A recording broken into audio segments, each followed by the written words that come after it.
business leaders, Chairman KNCCI,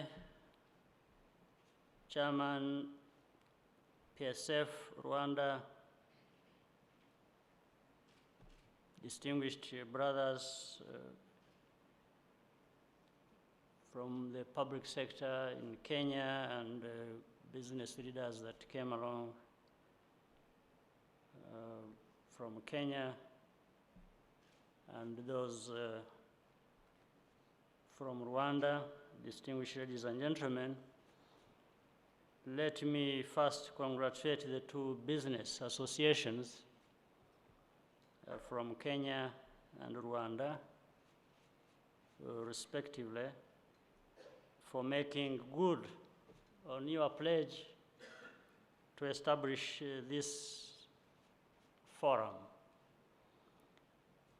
As you work to make this encounter productive, I hope you'll also find time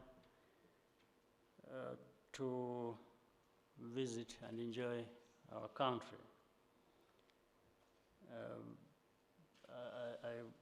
I'm sure no brother or sister from Kenya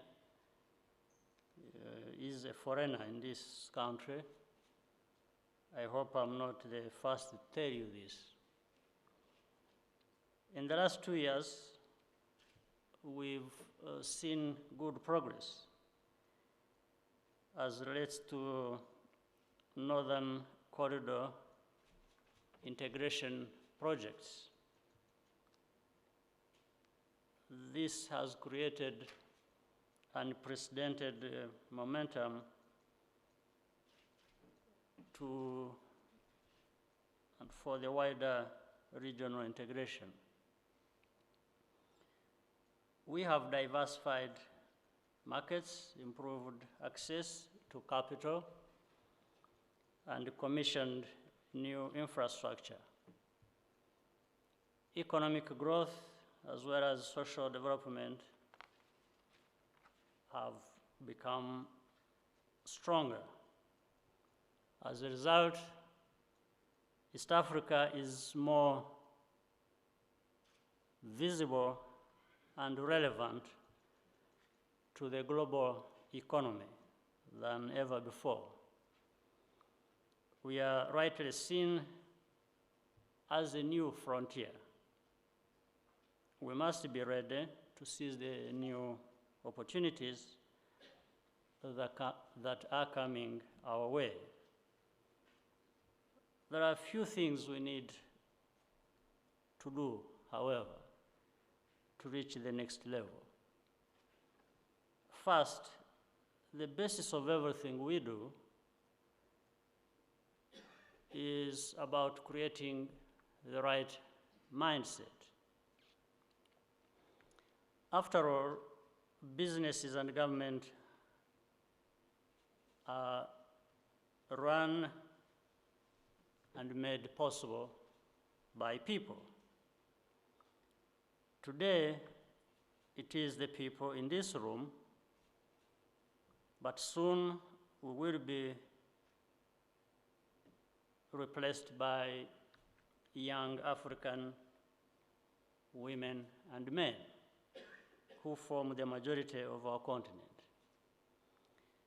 Businesses in Africa, like everywhere else, are rightly interested in making profit. But many of you are also involved in other works, philanthropic or corporate social responsibility. In the drive to integrate our region and create wealth, businesses can make another kind of smart investment. That is supporting African initiatives working to instill in the young people a more Pan-African perspective, an attitude of closer collaboration within the continent and pride in African heritage. Becoming prosperous doesn't mean changing much about who we are. These values, which speak to ideological independence and African dignity, are ultimately as important as the knowledge and skills young Africans have to acquire. Therefore, where these programs exist in East Africa and elsewhere, they deserve more attention and support and shouldn't lack for funding. Second, East African companies have to be more ambitious. By this, I mean that you should strive to be the first movers in new sectors.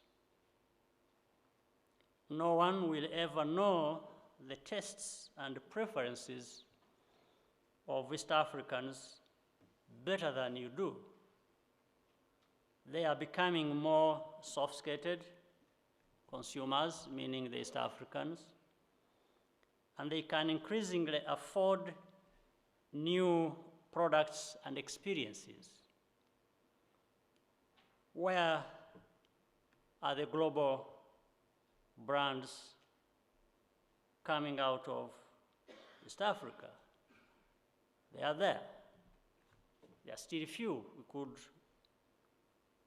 still have more originate from East Africa. We know of global businesses from other parts of the continent, and people tend to be more attracted to this, but we can't change the situation for the better. Yet, we still seem to be lagging behind, even though we really have what is needed to do what needs to be done.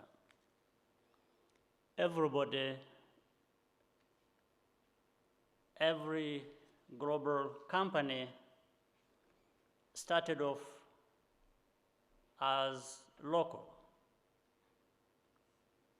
without exception. Aggressively building East African brands won't scare off investors. It will attract them, in actual fact, to invest the capital we need to expand. Through such partnerships, you can bring East Africa to the world and vice versa. This is how we build real worth and keep it where we want it, and that is, on my mind, the East African region. If we find that firms from elsewhere are the ones pioneering new sectors, then there is a problem we need to address. The business people in this room have a natural advantage, and you have the right risk perceptions. So there is no excuse. We can change the situation. One of the things I expect this forum to do is to signal challenges where they exist to us in a government in a timely fashion so that we can analyze the issues and find practical solutions together. Don't expect us, though, to protect anyone from competition. That would only make us weaker in the long term. But we will do everything we can to make sure to make you more competitive and effective in that. Finally, it is important that you understand how you fit into the wider global development agenda. Let's be honest, you are the development agenda. This is about what only the private sector can deliver: wealth. After all, markets are known to be neutral. They reveal what people really want, not what you think they want, much less what you believe would be best for them. When you conduct your business in a spirit of shared responsibility, it results in the prosperity and well-being of all our people. This should be our East African mindset for success, freedom, and dignity, all wrapped in this prosperity sought by everyone. I thank you and look forward to discussing these issues with you in our next session. Asanteni sana.